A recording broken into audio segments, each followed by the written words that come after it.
some direction, also ended up as a political prisoner, currently serving a life sentence in San Quentin prison.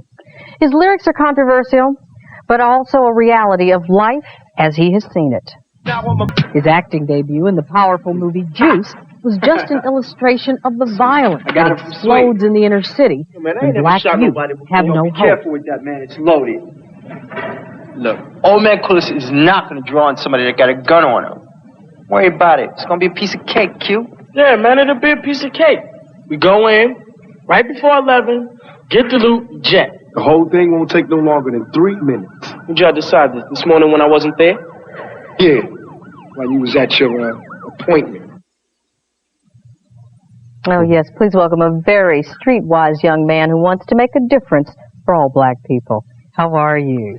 Tupac Shakur, welcome to our show. Thank you. Welcome. Boy, you know, I've got to tell you, I've heard about your story, have listened to many of the accounts of what happened to you as a young man, and looking at the movie Juice, you know, which is a powerful story, but Juice seems like a Sunday school picnic after hearing about your life, to tell you the truth, yes, brother. Lord. It really does. In retrospect, how would you say that your life has been? What would you say about your life? How would you define it? I would say it's been like a test on my faith. You know what I'm saying?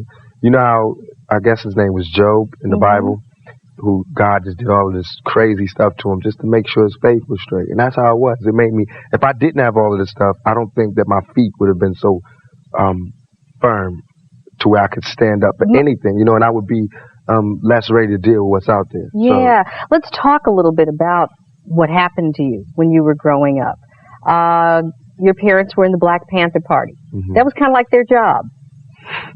Yeah, it was my mother was in the Black Panther Party. She was like at a high position, which was like unheard of because, of course, there was sexism even in the Panthers. So, and my stepfather at the time, Tupac Shakur, he was also like a well-known, like revolutionary. True, all of my roots to the struggle are real deep. And then my godfather, Geronimo Pratt, you know, he was like had a top official rank position with the Panthers on the West Coast. Right. We just mentioned he's, of course, serving a life sentence right now. Your mom was carrying you when she went to jail the first time. That's a very interesting story in itself. What happened to her? Why was she in jail? Because, like, you know, there's racism. So when the Panthers hit, the government panicked, and they had a thing called a COINTELPRO. And they felt like the Panthers were detrimental to American society, so they raided every Panthers house, especially the ones who they felt like could do the most damage as an orator. So my mother was 7 months pregnant. They put a match to the door and said, "Fire, fire." And, you know, it's like 5 in the morning, so my mother opened the door and they just burst in, put a shotgun to her pregnant belly and put a gun to her head and said, "Don't move, bye, bye, bye." They said, "You're under arrest."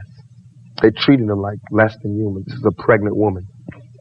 What do you think your parents were trying to accomplish in those days and with the movement? I think that my mother, like a lot of people, like a lot of them, like Fred Hampton, Mark Clark, Harriet Tubman, they felt like they were laying tracks for the generation to come. I think my mother knew that freedom wouldn't come in her lifetime, just like I know that it won't come in mine. But it's a matter of either we stay like this or somebody sacrifices. Somebody laid a track so we don't stay in a 360-degree deadly circle.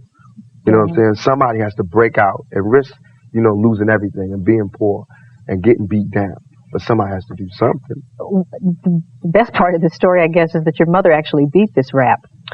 Served as her own attorney? Her own attorney, never been to law school. She was facing 300 and something odd years. One black woman pregnant beat the case. That just go to show you the strength of a black woman and the strength of the oppressed.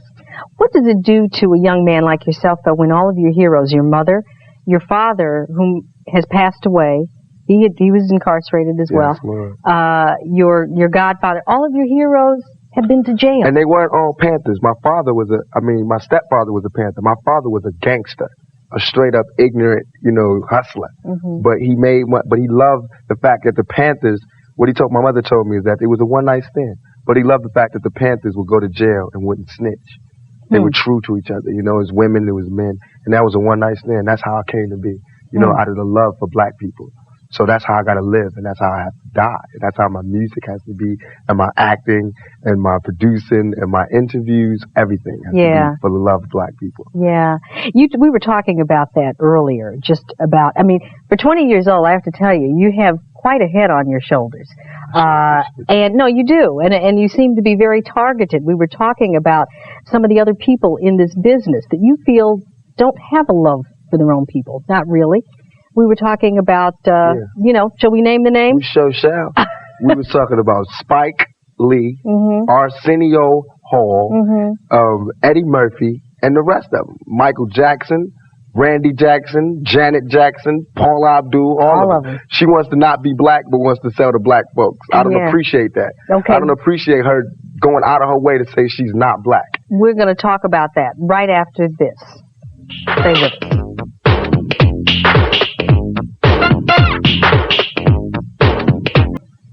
Piece called Brenda's Got a Baby from Tupac's latest album. That's your own solo album, isn't it? Tupacalypse Now.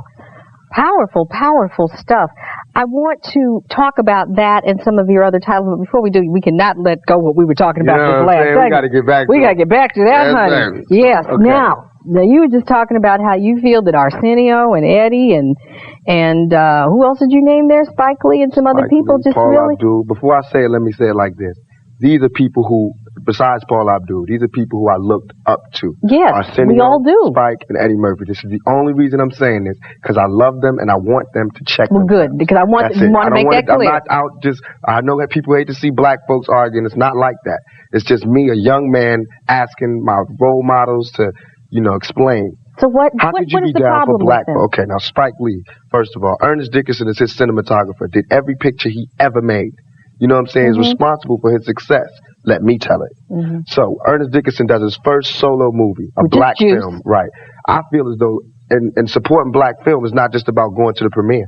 It's not about just going to buy tickets to see Jungle Fever. It's about, you know, supporting black film, black actors, black directors. We never saw Spike Lee. I expected, you know what I'm saying, his cinematographer. He never came to the set? Just one day, I just want him to come and go, good luck. Just, you know, while he's riding in a limo, good luck. You know what I'm saying, on his way to Brooklyn, good luck. You know, young black male, he knows what we had to go through. You know, he knew about all of that. He knew everything we got to face and didn't, no solidarity. You know what I'm saying? So therefore, people need to know. All the ghetto people that want to know if Spike is down, no, he ain't down. Not to me. He need to check himself. Because he need to stop disrespecting black women in his films. In what way? In every film, Jungle Fever, every film he ever had, it's got to be a love scene. You know what I'm saying? It's got to be where a black man is slamming into a black woman or whatever. You know what I'm saying? And that ain't cool. That's not how he's supposed to be representing us as a whole, because he's going to forget where he came from. And he didn't come from Brooklyn. He came from a woman. Don't you think it's important, though, that, I mean, whatever you say about Spike, he's got a lot of us working. Does that matter? That doesn't mean nothing. That don't mean nothing. Dope dealers got a lot of us working. That don't mean nothing. You know what I'm saying? You can't compromise our culture and our principles just to put us to work, just to make us appeal to the masses. Because revolutionaries and freedom never came easy. You know what I'm saying? And he knows he has a lot of work. So if he's up there and it's easy, he should know something is not right. Yeah. And something's not right, buddy. And Eddie Murphy, with all that dough he's making, he hasn't done nothing for us. He does a lot of charity. What charity doesn't get to the ghetto. Everybody knows that. Everybody who ever came out the ghetto knows they never saw any charity. They don't see the charity benefits. That goes to the suburban black people. You know what I'm saying? The middle class black folks who don't need the money. They get the charity. Because how can a white person give the money to the ghetto and they scared to go to the ghetto? Yeah, very good point. Very good. So why would they? I don't understand, why would they do that to us? Eddie Murphy, knowing he built his career on making black folks laugh. He built his career off black humor, off us. We was the loudest laughing at him. We was the loudest clappers, we paid the most to see his concerts, was there, supported him, and he deserted us. You know what I'd love to do? I'd like to get you, Eddie, and Arsenio and Spike. We'll have to get a roundtable discussion going so we can hear what they have. Because I'd like to hear them respond. The reason I want to say this on TV is because I want them to check themselves. I want them to hear this young black male checking them and then check themselves. It's not a diss thing. Let me talk a little bit about Juice, because I saw the movie. And I have to ask you honestly, I want you to help me understand this because it's a movie, young black men coming of age, and you are the main perpetrator. You're the star of this film. And so you're killing your buddies, your friends. Now, we know this is a script and this is not really Tupac. But I have to ask you, is there anything that you could honestly say that you're proud of in this film? Yes. It's everything I'm proud of in the film. Like I love that. I feel right now, and any black male can identify that I could truly pass off. I could die, and I've left a mark. And for a white person, that might be something, so why would he say that? But for a black person in today's society where we're not promised to live to 21, at 20 years old, I did a feature film and I did a good job, a job where I can be proud of myself. You can be proud of yourself. Therefore, I feel like... But didn't you say, Tupac, that you felt like that you were pimped because of the storyline? Oh, yes. I feel like I was pimped because out of all of that, I'm going to tell everybody, 15 G's. The government took half of that. And out of all of it, out of this story about young black males, old white folks gonna get paid. You know what I'm saying? But it's cool because I got a chance to speak to young black males all over the country. But what is I got a chance to be recognized. What is the message? Because I got to tell you, I was upset. I was disturbed. And I thought you all did a good job, and I know Ernest did a good job. And I'm not saying people didn't do a good job, but I've seen the story. I see too many young black men killing each other. Why do I need to see that again? This is what it's about. This is what it is. Usually, I don't know about the other stories about young black men, but this was a black man, a good black man, Ernest Dickinson, who put his money where his mouth was. You will never hear me checking Ernest because he gave 4 unknown actors a chance to prove that the young black male can accomplish anything. He didn't go through the call. He didn't go through all of the black-looking actors. He went and got black actors. Us and the other 3 actors. And no matter what the movie was saying, it's a movie. I know look it's at a movie. Terminator. It's just like, look at it in terms of Terminator. I think that we do have a lot to accomplish, but we have to pace ourselves because, in one movie we can't explain the plight. We can't save black America. We got to start somewhere. And I don't know about anything else, but this to me was the start. What was the message though? The message... That's like I'm telling you, I can't think from Ernest, but my message was that the young black male can accomplish anything. Me, Tupac, read cold turkey, got the part, did the movie. Okay. And didn't blink. Okay, we're going to take a break. We'll continue with our guest right after this.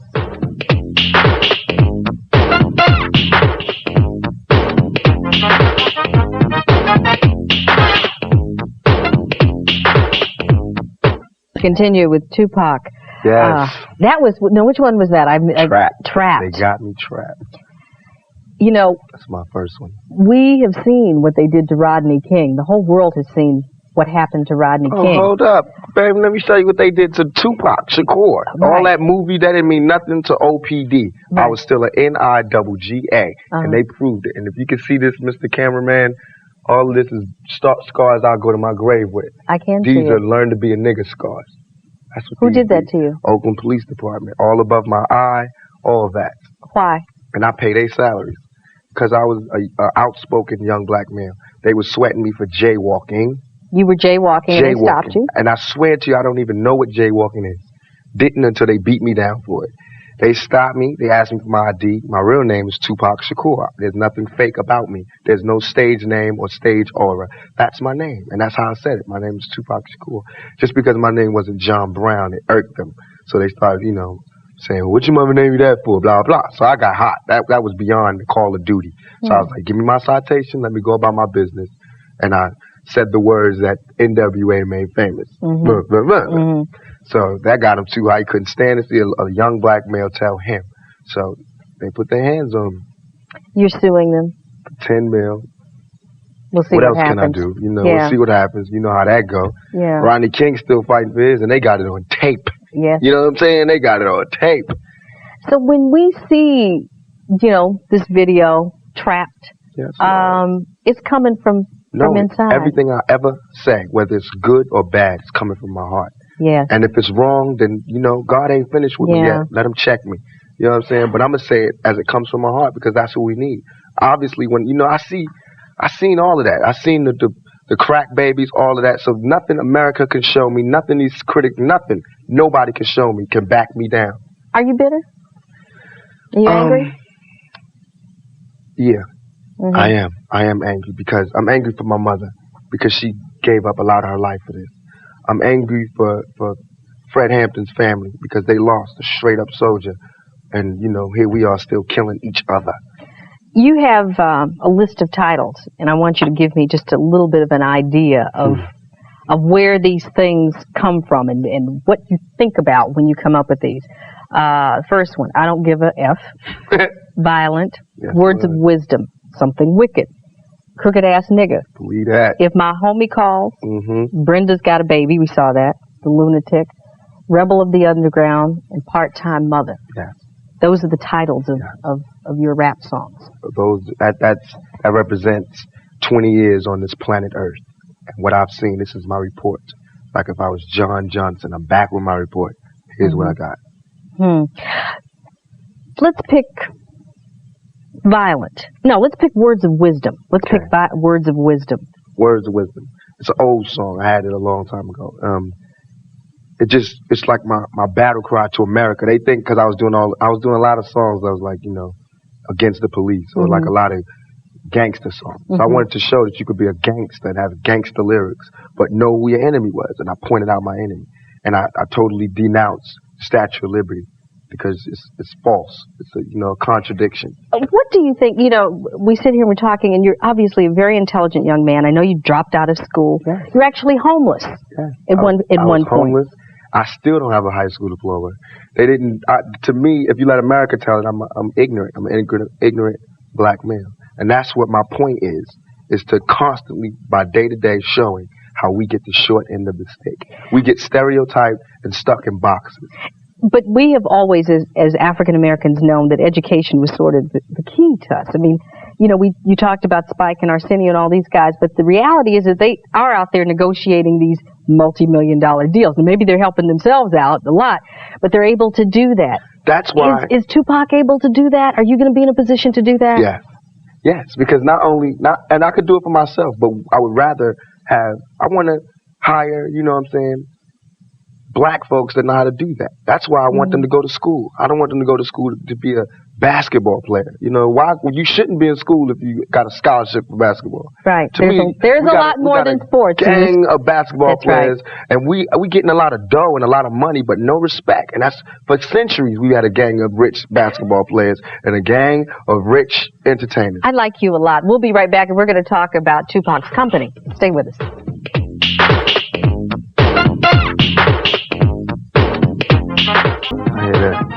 As we continue with Tupac Shakur, and we don't have a lot of time left, but wanted to mention the Digital Underground is still going strong, you guys. Oh, yes. Everybody's like, you quit Digital Underground. I'm still very much a part of the Digital Underground. That's what this is all about. This is continuing to work. Keeping it going. And the Underground Railroad, which is your company? My production company. Yes. Same principles as Harry Tubman.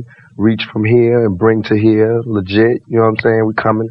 All the people you threw away, the dope dealers and the criminals, they will be legit sitting next to you in first class, thanks to your boy. Okay. Well, we're going to get up there to see you sometime in Oakland. You come back down and visit us anytime. Come on down and see me now, yeah? Continued success, Tupac. And God bless you. You're a very special young man. I appreciate that. Okay.